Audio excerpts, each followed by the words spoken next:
I'm Jill Wagner, and this is Speaking Of on Cheddar. It's a closer look at one of the week's biggest pop culture headlines. It has been a big week for Netflix. The second season of Stranger Things started streaming Friday, just a few days before Halloween. Netflix also announced that House of Cards is coming to an end.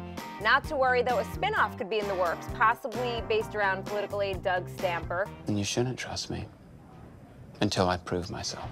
Still, House of Cards is the OG of binge watching on Netflix. Yeah, it really did put Netflix's original content on the map. I mean, it was sort of the first show to come from anywhere besides one of the major cable or broadcast networks. But as popular as House of Cards is, it's actually only the 16th most binged Netflix show ever. Speaking of binge watching, Netflix, which is famously tight-lipped about its ratings, has released a list of the most binged original series ever. So Max, walk us through this. Okay, so this doesn't exactly mean these are the shows that had the biggest audiences. What it means is it's the shows that had the most people watch the entire run of the season within 24 hours. That means the show came out, and within a day, you watch the entire thing. Do people not have anything else to do? I'm there too. It's like, yeah. What else would I have done if that show didn't come out? No, I don't wonder. I don't have anything else to do. It's very obvious.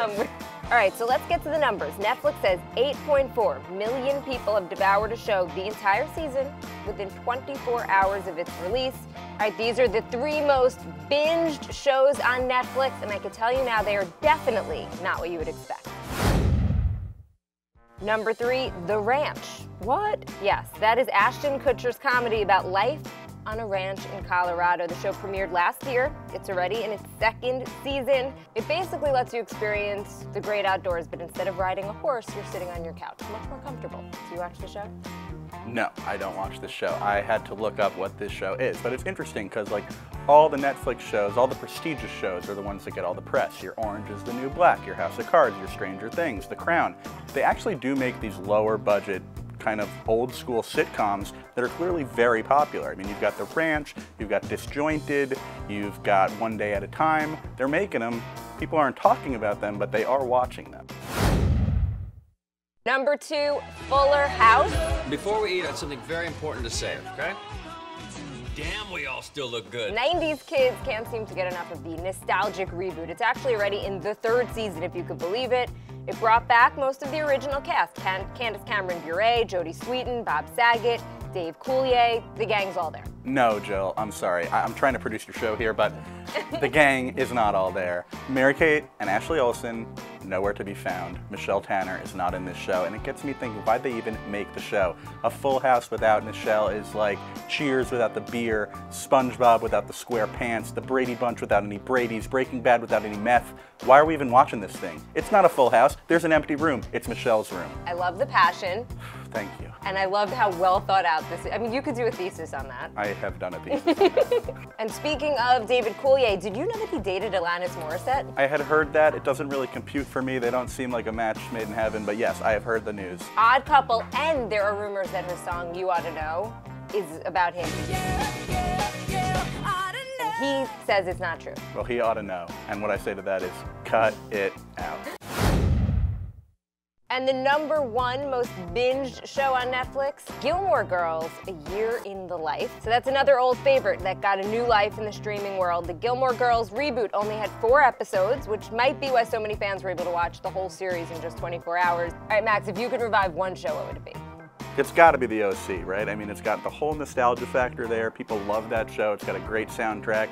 Pretty sure the original cast is not up to much right now, so we got to get the whole gang together. Ryan, Summer, Marissa, Seth, let's go. We're getting in the car. We're driving to Orange County. We're going to have some fun. Sandy with his eyebrows. Oh, those brows. I mean, think of those in 4K. They'd be something to behold. All right, Max, I have a speaking of bonus round for you. What? Lay it on me. All right, when it comes to streaming, not all states are created equal. So another study looked at the most popular Netflix shows in each state, and they don't have to be originals. All right, so we'll see if you can guess. Washington, D.C. I'm going to go House of Cards or like a Meet the Press, Charlie Rose situation. Okay, it's actually Scandal, which makes sense. Makes sense, yep. Illinois. Chicago shows. Chicago Fire, Chicago PD, Chicago Law. Give me all 3 of them. It's actually Making a Murderer, okay, which was the Stephen Avery murder case. Of course. Well, that was in Wisconsin, so it's sort of close by. Virginia. Virginia is for lovers, so I've been told. So let's go with This Is Us. It's not a bad guess. Virginia, the proximity to DC, House of Cards. All right, well, you know what? I really suck at this game, clearly. But I liked your logic. I liked how you got there. Thank you may you. not have gotten the right answer. Not but a your single logic one was right. good. But I think to numb the pain, I'm going to go finish Stranger Things. Got some binging to do. Shall we? All right, save a seat on the couch. And that's speaking of. Subscribe to Cheddar on YouTube.